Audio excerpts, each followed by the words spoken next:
Hello, good morning. Welcome to Business. We start with some news developing from the aviation sector. We are getting indications that the Managing Director of the Ghana Airport Company Limited, John Atefa, has been asked to leave his post. Mr. Atefa has been asked to hand over to his deputy, Yao Kwakwa, until a substantive appointment is made by government. It is not exactly clear why Mr. Atefa, the man you see in your shot, has been asked to vacate his post. He was appointed in 2017 by President Akufo-Addo. Until his appointment, he was Managing Director of Virtual Access Limited, a market research company with 30 years of experience in the energy services, information technology, and pharmaceutical industries. We'll bring you more on this story as it unfolds.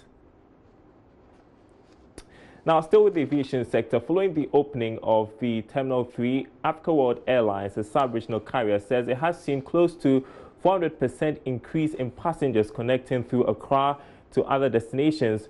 The new ultra-modern terminal is expected to handle up to 5 million passengers a year, with expansion potential of up to 6.5 million passengers. Speaking to Joy Business, the head of commercial operations, Richard Tre, said the development is an indication of Ghana becoming a hub within the West African sub-region. The more capacity you deploy into the market, demand responds to it as well. It trickled down. The figures declined when, at a point, Fly 540 exited, and we also had the government of the day introducing VAT into the market. That also, reduced the passenger numbers.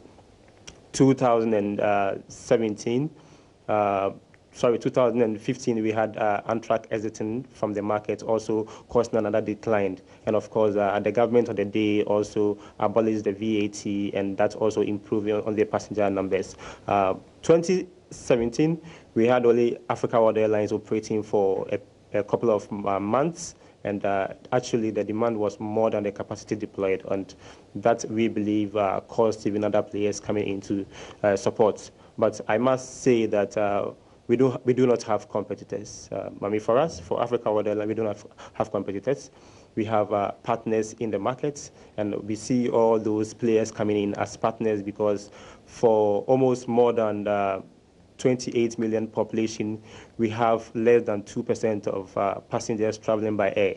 It doesn't suggest that they do not travel, but they travel by other means. So the road transport is actually our competitors, not, our partners coming in. We cooperate to operate, and we are going to cooperate to ensure that aviation industry in Ghana, improves.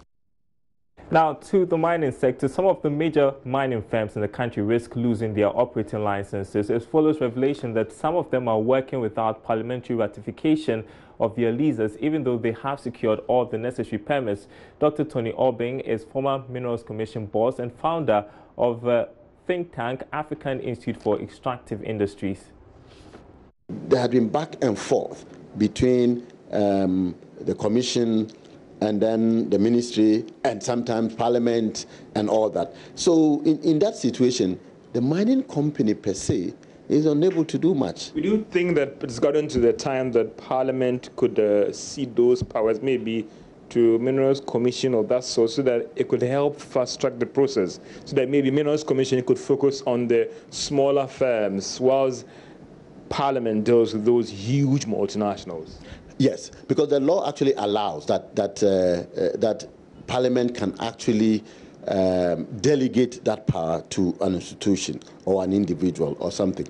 I would prefer some kind of interinstitutional body that will meet regularly to review and ratify, especially for the smaller scale ones like sun winning, small scale mining, quarry, and all that, so that the bigger things would be the responsibility of Parliament.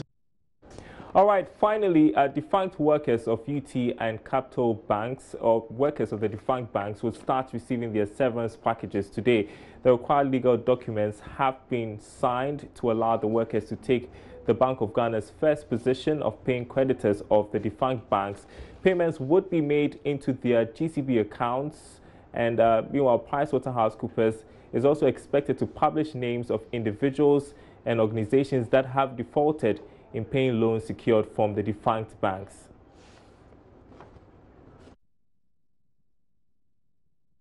All right, and that's it for Business. Sports is up next.